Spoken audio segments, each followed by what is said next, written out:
Hello friend, आज हम लोग एनसीईआरटी साइंस क्लास 10 का chapter 1 chemical reactions and equation topic पर आज डिस्कस करेंगे।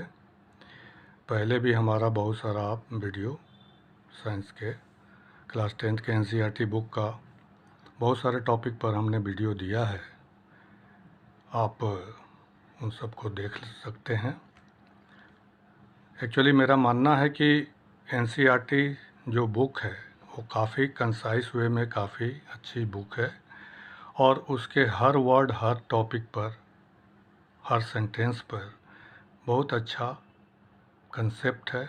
उस कंसेप्ट को आप क्लियर करके अगर चलते हैं तो किसी भी कॉम्पिटिटिव एग्ज़ाम्स में के लिए दैट इज़ सफिशिएंट। तो आइए स्टार्ट करते हैं कि situation of our daily life such as milk is left at room temperature during summer, an iron tawa pan nail is left exposed to humid atmosphere, grapes get fermented, B. respire, food is cooked, food gets digested in our body। तो ये सारा चीज़ को आप देखिएगा तो कहीं ना कहीं ऐसा लगता है कि जो प्रोडक्ट था वो अब नहीं रहा, वो चेंज हो चुका है। तो चेंज हुआ है इसका मतलब कि कहीं ना कहीं केमिकल रिएक्शंस हुए हैं, केमिकल कन्वर्शंस हुए हैं। तो इस तरह का जो चीज़ है आपका इस टॉपिक पर हम लोग डिस्कस करेंगे, केमिकल रिएक्शंस एंड इक्वेशन से रिलेटेड। एक एक्टिविटी 1.1 है जिसमें कि हम लोग एक मैग्नीशियम रिबन ले रहे हैं। अब मैग्नीशियम चूँकि मेटल है और जब भी हम मेटल का कुछ भी अगर हम लोग रिएक्शन से रिलेटेड पार्टिसिपेट कराना चाहते हैं तो हमको चाहिए क्या कि पहले उसको हम क्लीन कर लें। तो सैंड पेपर वगैरह से कर लेंगे ताकि इसके ऊपर कोई भी करोजन वगैरह से रिलेटेड या कोई ऐसा प्रोटेक्टिंग लेयर बना हुआ है उसको हम क्लीन कर देते हैं। तो क्लीन करना ज़रूरी है। अब उस मैग्नीशियम रिबन को हम क्या कर रहे हैं कि बर्न कर रहे हैं, जला रहे हैं। जलाने के बाद हमको ऐश के रूप में मिलेगा, ठीक है, जिसको कि हम वॉच ग्लास के ऊपर हम कलेक्ट कर ले रहे हैं, ठीक है।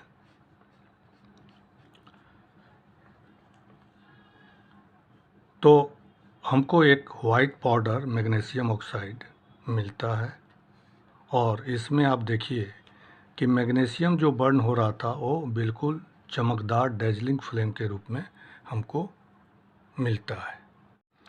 ये डैजलिंग फ्लेम से कंफ्यूज मत होइए कि डैजलिंग फ्लेम कैसा होगा। एक्चुअली आप जब क्रैकर वगैरह, पटाखे वगैरह जब जलाते हैं तो खासकर छुरछुरी वगैरह जब जलाते हैं तो उसमें जो आपका जो फ्लेम निकलता है चमकदार टाइप का, वो ऐसा ही कुछ मैग्नीशियम जलेगा तो उस तरह का फ्लेम आपको देता है। तो आइए देखते हैं कि in all the above situations nature and identify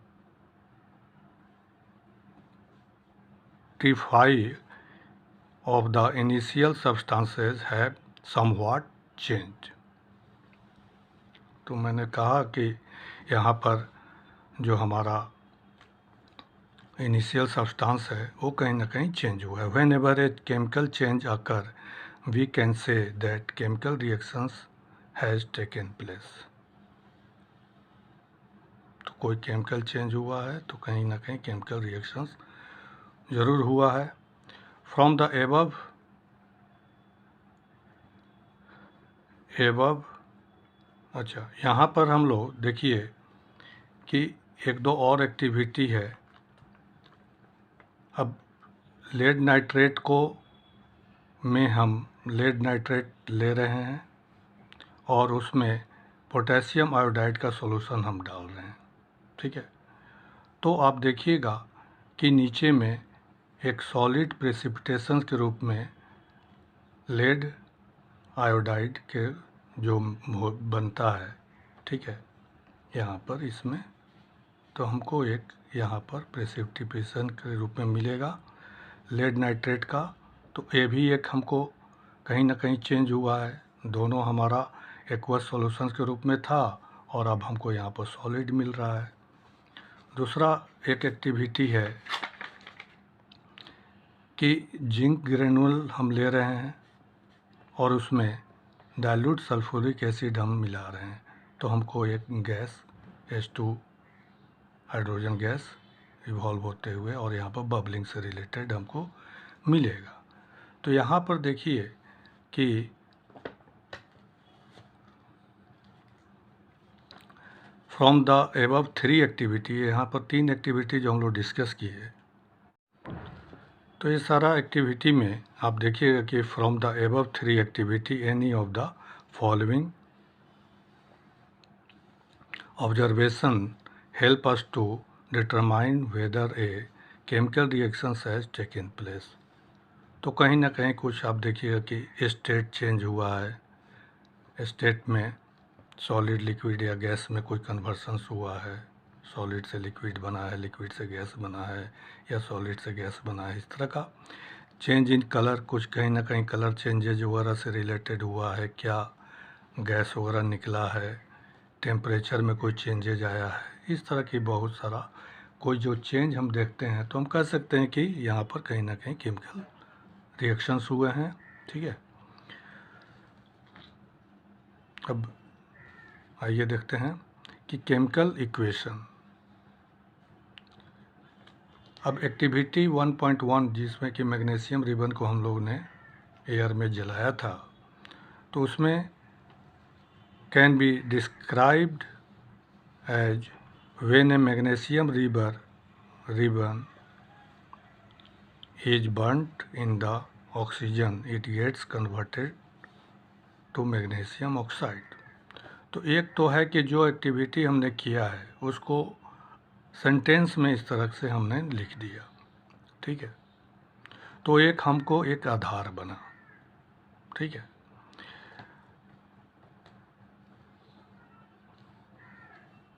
तो ये जो हमको जो कुछ भी लिखे हम एक सेंटेंस के फॉर्म में जो एक्टिविटी को हमने लिख दिया। अब क्या ये सेंटेंस तो काफ़ी लंबा चौड़ा हो जा रहा है, अब इसको क्या हम और शॉर्ट कर सकते हैं, तो it can be written in a shorter form. तो सेंटेंस फॉर्म से हम फिर आते हैं वर्ड फॉर्म में। तो वर्ड फॉर्म में जो ऊपर में जो बातें जो है, जो सेंटेंस में हम लोग ने लिखा है, उसी को हम लोग वर्ड फॉर्म में ला दिए, तो शॉर्ट में हो गया मैग्नीशियम प्लस ऑक्सीजन और मैग्नीशियम ऑक्साइड। तो लेफ़्ट साइड में जो हमको मिला वो रिएक्टेंट के रूप में है और राइट साइड में जो मिला वो प्रोडक्ट के रूप में है, और वो एरो साइन से हमको शो करते हैं। तो केमिकल रिएक्शन लिखने का इस तरह से एक आधार के रूप में हमारा बनता चला गया है कि पहले हम जो एक्टिविटी किए जैसे किए एज इट इज़ उसको सेंटेंस में लिख लिए, सेंटेंस में लिखने के बाद फिर उसको कोशिश किए कि और शॉर्ट किए, तो सेंटेंस का जो की वर्ड सब है उस सबको हम लोगों ने लिख लिया, ठीक है। तो इस तरह लिखने का जो एक तरीका के रूप में हम लोग देख रहे हैं। तो जब भी हम लोग रिएक्टेंट लिखेंगे लेफ़्ट हैंड साइड में लिखेंगे। अब मान लीजिए कि कोई एक दो जितना भी रिएक्टेंट के रूप में पार्टिसिपेट कर रहे हैं उनका ABCD के रूप में हम लोगों ने लिख दिया और एरो साइन से हम शो कर दिए, और राइट हैंड साइड में जो है ना प्रोडक्ट, और प्रोडक्ट में हमको जो कुछ भी मिला उसको लिख लेते हैं। तो arrow headed point towards product,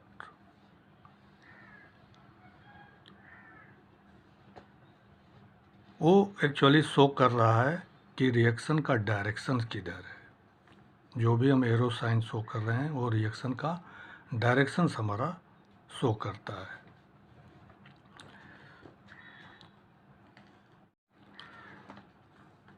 अब आइए राइटिंग ए केमिकल इक्वेशन। तो ऊपर में हम लोग ने देखा कि सेंटेंस से वर्ड में कन्वर्ट किए, ठीक है, जबकि वो भी जो है काफ़ी स्पेस ले रहा है। तो उसको जो है और शॉर्ट हम करने का उपाय करें कि इंस्टीड ऑफ वर्ड हम कुछ और लिख सकते हैं। तो सिंबॉलिक फॉर्म में जो है हमने यहाँ पर कोशिश किया है कि chemical equations can be represented by using chemical formula.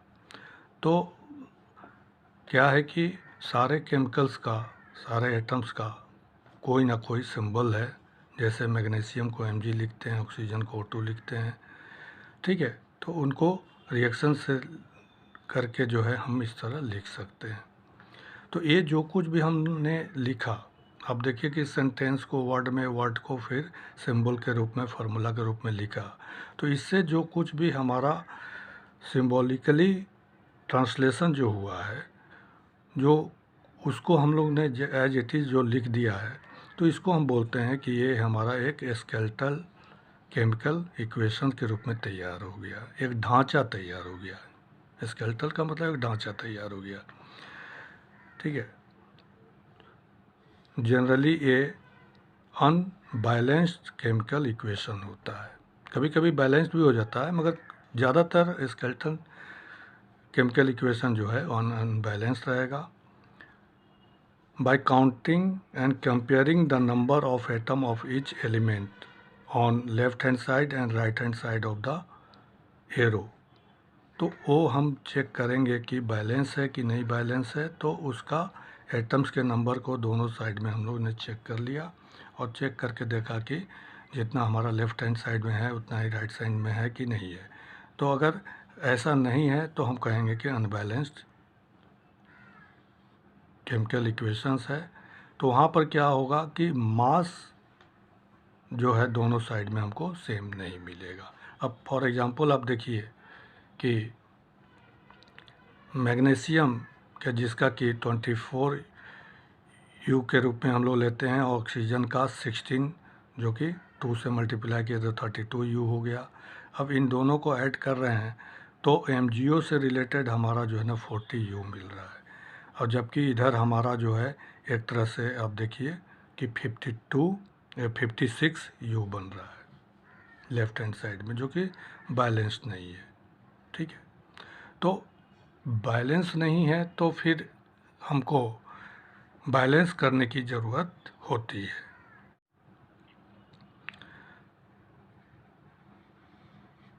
तो हमारा केमिकल इक्वेशन जो है उसको हमको बैलेंस करने की ज़रूरत पड़ता है। क्यों ज़रूरत पड़ता है? उसके पीछे जो हमारा कंजर्वेशन ऑफ मास का जो हमारा लॉ है, वो लॉ कहता है कि मास can neither be created nor be destroy in chemical reaction. इसका मतलब कि हम मास को ना तो क्रिएट कर सकते हैं ना डिस्ट्रॉय कर सकते हैं। कोई भी हमारा आइसोलेटेड सिस्टम में जब हम दो चीज़ का रिएक्शन करा रहे हैं तो उसका टोटल मास प्रोडक्ट का टोटल मास से मैच करना चाहिए, ठीक है।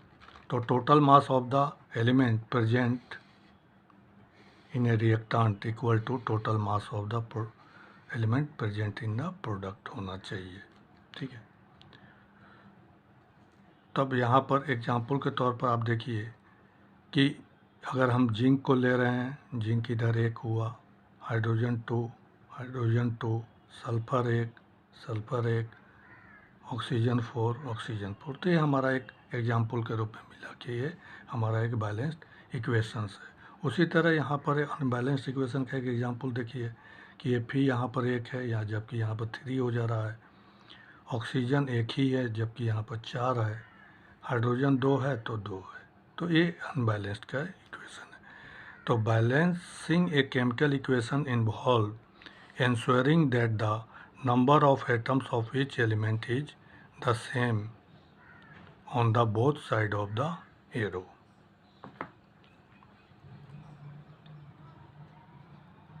Both side of the arrow.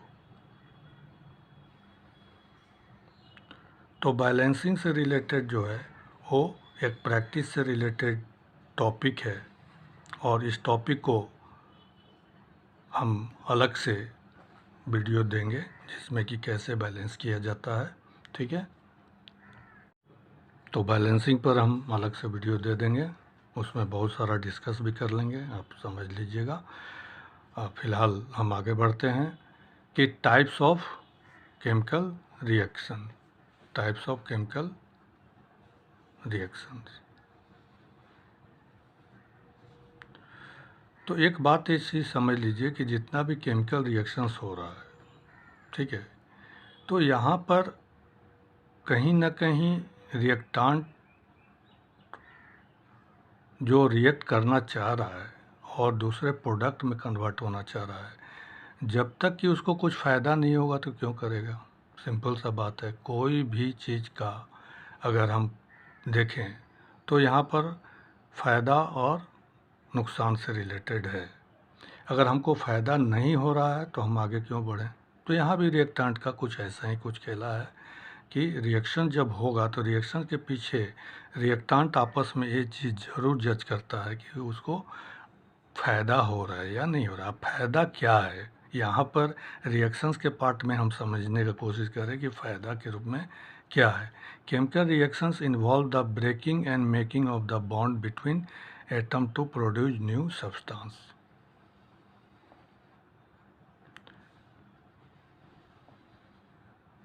तो नया सब्सटेंस बनाना है तो हो सकता है कि पहले का जो बॉन्ड है वो टूटे, फिर नया बॉन्ड बने, ठीक है। तो for every chemical reaction there is two main reason. एक तो है कि to achieve noble gas electronic configuration. अब नोबल गैस इलेक्ट्रॉनिक कन्फिग्रेशन पर मेरे ख्याल से आपका कंसेप्ट क्लियर होना चाहिए कि ठीक है, नोबल गैस का कन्फिग्रेशन में यही है कि उसके जो आउटर सेल है, तो एक हीलियम का जो है आपका आउटर सेल में 2 होता है और अदर्स जो है उसमें जो है आपका 8 होना चाहिए।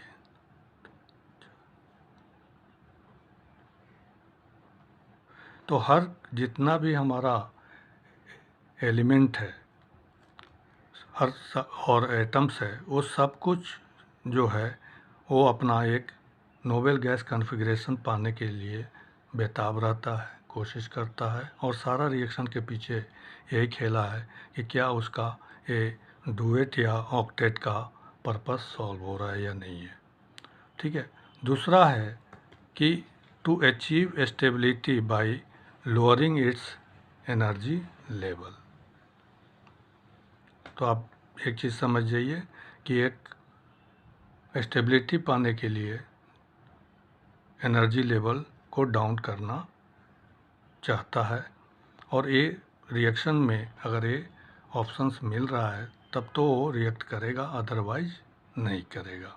तो कोई रिएक्शन हो रहा है या नहीं हो रहा, ये 2 बातें मेन बात है कि उसका इलेक्ट्रॉनिक कॉन्फ़िगरेशन नोबल गैस के जैसा अचीव हो रहा है और उसका एनर्जी लेवल स्टेबिलिटी की तरफ बढ़ रहा है, मतलब लोअरिंग हो रहा है कि नहीं हो रहा है, ठीक है। तो यहाँ पर बहुत सारा केमिकल रिएक्शंस है, बहुत टाइप का केमिकल रिएक्शंस है जिस पर हम लोग डिस्कस करते हैं। तो एक एक्टिविटी जिसमें कि हम वाटर में क्विक लाइम डाल रहे हैं या क्विक लाइम ले लिए, उसमें वाटर स्लोली डाल रहे हैं, ठीक है। तो आप देखिएगा कि एक विगरस रिएक्शन के रूप में होना शुरू हुआ, बबलिंग वगैरह होना शुरू हुआ, ठीक है। और टेम्परेचर अगर उसका हम चेक करें तो टेम्परेचर मेरा इस टम्बलर का राइज कर जाता है, ठीक है, इस टम्बलर का राइज कर जाता है और बन रहा है आपका select lime. Calcium quick lime का वाटर के साथ रिएक्शन होने पर सेलेक्ट लाइम के रूप में बन रहा है। तो इसको जो है एक कॉम्बिनेशन रिएक्शन के रूप में हम लोग नाम देते हैं कि ये कॉम्बिनेशन रिएक्शंस है। कॉम्बिनेशन का से आप क्लियर समझ रहे हैं कि क्या है कि जो कुछ भी हमारा प्रोडक्ट के रूप में हमारा बन रहा है उसमें रिएक्टांट जो है सारा आपस में ऐड हो जा रहा है, A+B+C इस तरह का करके कोई D बना दिया, ठीक है। तो calcium oxide react vigorously with water to produce slaked lime, जिसको कि कैल्शियम हाइड्रोक्साइड भी बोलते हैं, releasing a large amount of heat. तो जहाँ पर हीट रिलीज हो रहा है उसको हम लोग एक्सोथर्मिक भी बोलते हैं, ठीक है। तो यहाँ पर देखिए कि क्विक लाइम का वाटर के साथ रिएक्शन हुआ और हमारा बना दिया सेलेक्ट लाइम, ठीक है। तो यहाँ पर टोटल का टोटल CaO और H2O टोटल का टोटल यहाँ पर ऐड हो गया, तो एक तरह से कंबाइन हो गया, इसलिए इसका नाम पड़ा combination reactions. Such a reactions in which a single product is formed from two or more reactant is known as the combination reactions। तो सिंगल प्रोडक्ट हमारा बन रहा है ढेर सारे रिएक्टांट को लेकर, जैसे कि यहाँ पर हमने दिखाया, ठीक है।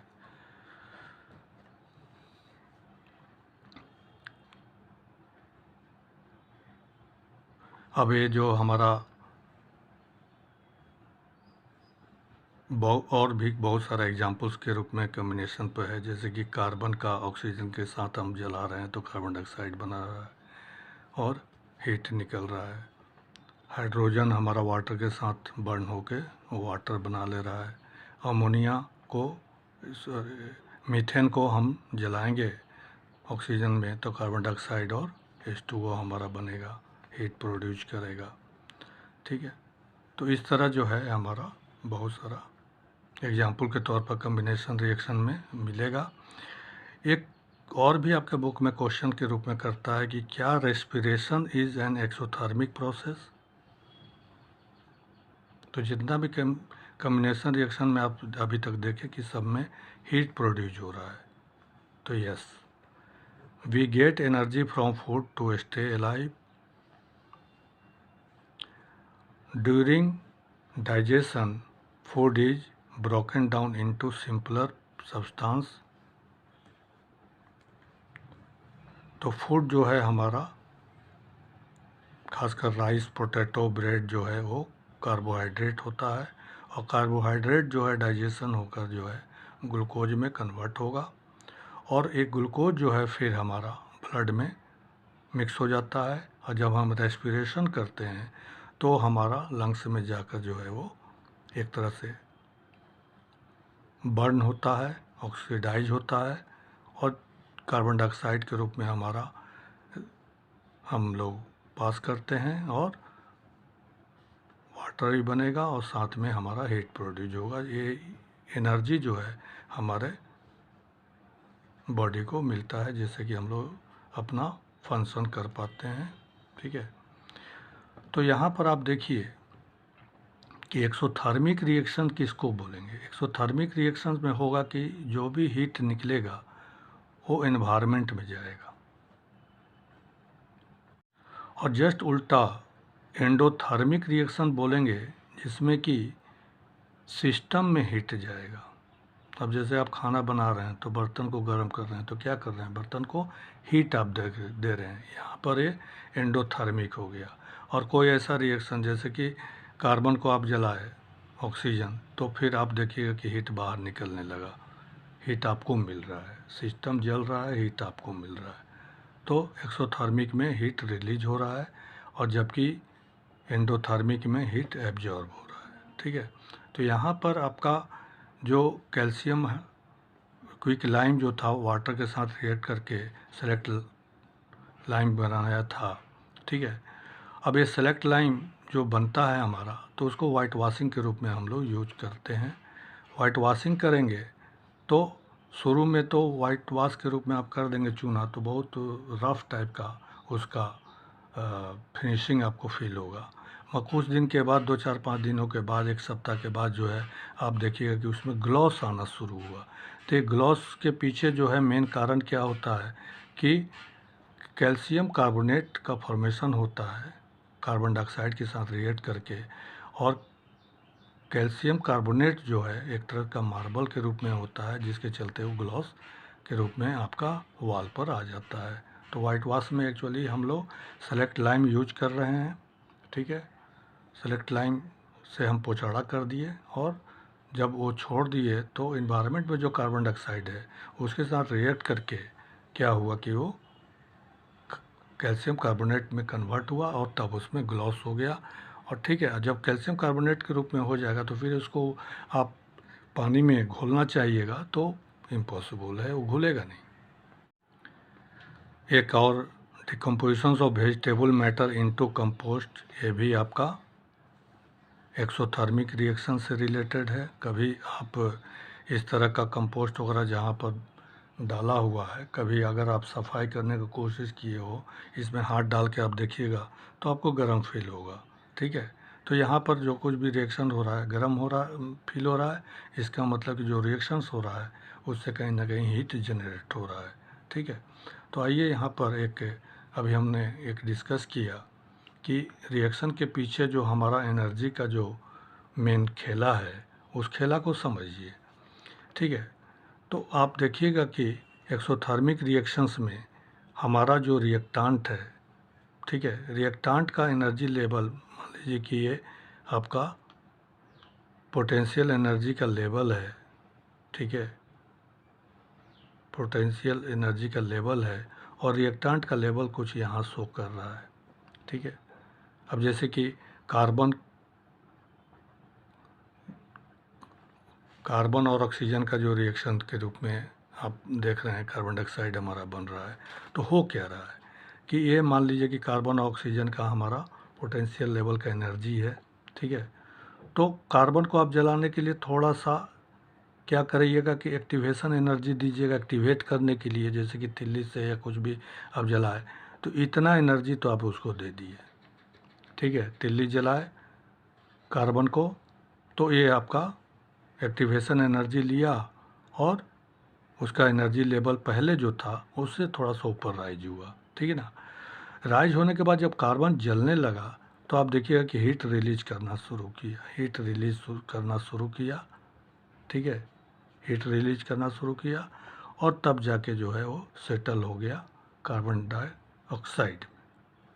तो कार्बन डाइऑक्साइड जो बना तो वहाँ पर आपका प्रोडक्ट जो है उसका एनर्जी लेवल देखिए कि पोटेंशियल एनर्जी पहले जो था उससे वो क्या हुआ कि कम हो गया। तो यहाँ पर ये पॉसिबिलिटी उसको मिला कि वो स्टेबिलिटी को गेन किया है, ठीक है। उसी तरह एंडोथर्मिक में आप देखिएगा कि एंडोथर्मिक में क्या है कि रिएक्टेंट का एनर्जी लेवल ही कम है, ठीक है।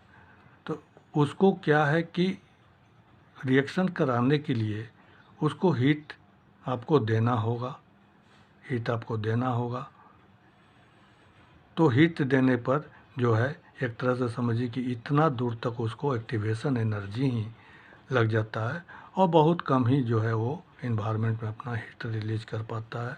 तो यहाँ पर आप डिफरेंस देखिएगा कि इतना हीट जो है वो एक्चुअली ले लिया मगर एक्सोथर्मिक में इतना हीट वो रिलीज कर दिया है। तो ये डिफरेंस होता है, ठीक है ना, ये डिफरेंस होता है एक्सोथर्मिक में और एंडोथर्मिक में एक्टिवेशन एनर्जी के बारे में। तो जो हमने अभी आपको एक चीज़ जो बताया एक्सोथर्मिक और एंडोथर्मिक, इस कंसेप्ट को भी आप क्लियर समझ के बैठ सकते हैं कि अभी हमने कहा कि कोई भी रिएक्शंस होने के पीछे फ़ायदा नफ़ा जो है वो ज़रूर रिएक्टेंट जो है जज करता है और जब उसको फ़ायदा लगता है तभी वो रिएक्शन में पार्टिसिपेट करता है और कोई प्रोडक्ट का फॉर्मेशन करता है।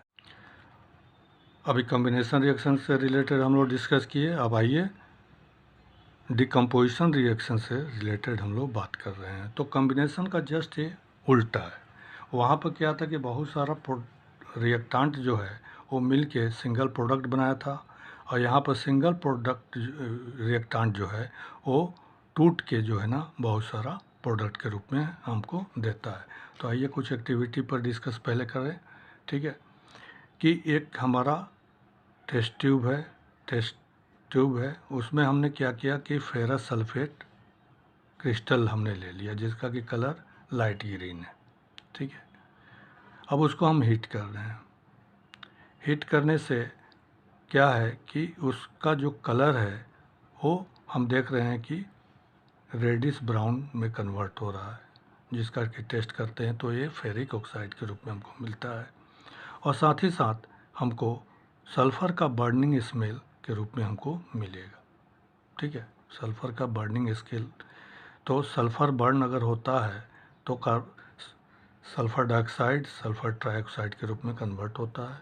ठीक है, तो एक हमारा रिएक्शन हुआ कि फेरस सल्फेट क्रिस्टल एक्चुअली हम लोग लिए थे, तो क्रिस्टल में आपका वाटर ऑफ क्रिस्टलाइजेशन 7H2O है, पहले तो ये निकल जाएगा और फिर हमारा फेरस सल्फेट बचेगा, और ये फेरस सल्फेट फर्दर अगर हीट हो रहा है तो हमारा फेरिक ऑक्साइड के रूप में कन्वर्ट हो रहा है, सल्फ़र डाइऑक्साइड और सल्फ़र ट्राइऑक्साइड गैस के रूप में हमारा मिला। तो यहाँ पर आप देखिए कि रिएक्टेंट जो है वो ब्रेक होकर बहुत सारा प्रोडक्ट के रूप में हमको दे दिया, तो यहाँ पर डिकम्पोज हो गया। ठीक है, एक और एक्टिविटी देखते हैं कि लेड नाइट्रेट जिसका कि कलर वाइट है, उसको हम हीट कर रहे हैं तो हमको एक ब्राउन फ्यूम के रूप में मिला, जो कि नाइट्रोजन डाइऑक्साइड गैस है। ठीक है, और यहाँ पर हमारा जो हीट होने के बाद जो हमारा लेड नाइट्रेट जो कन्वर्ट हुआ है वो लेड ऑक्साइड में कन्वर्ट होता है, जिसका कि कलर येलो होता है। ठीक है, तो इस एक्टिविटी से भी आप देखिए कि हमारा सिंगल रिएक्टेंट था जिसको कि हमारा दो प्रोडक्ट नाइट्रोजन डाइऑक्साइड और लेड ऑक्साइड के रूप में कन्वर्ट हुआ। तो यहाँ पर लेड नाइट्रेट हीट हुआ, लेड ऑक्साइड जो कि येलो कलर में हमारा कन्वर्ट हो जाएगा, नाइट्रोजन डाइऑक्साइड जो है हमारा ब्राउन फ्यूम के रूप में मिलेगा, ऑक्सीजन भी हमारा मिलेगा। ठीक है, अब लाइम स्टोन जो है कभी उसको अगर हम हीट करते हैं तो आप देखिएगा कि क्विक लाइम में कन्वर्ट हो जाता है और कार्बन डाइऑक्साइड हमारा रिलीज कर देता है।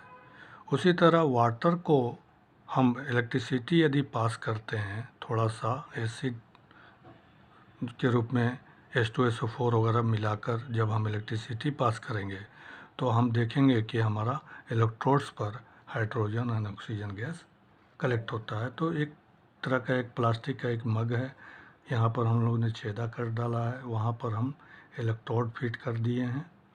ठीक है, इलेक्ट्रोड फिट कर दिए हैं, कैथोड एनोड, और उस पर जो है एक हमारा टेस्ट ट्यूब इस तरह का उलट के रख देते हैं, क्योंकि वाटर डिस्प्लेसमेंट होकर जो है हमारा गैस कलेक्ट हो, और इसमें हमने वाटर ले लिया और वाटर को थोड़ा सा हम आयोनाइज करने के लिए उसमें लिटिल थोड़ा H2SO4 मिला देते हैं।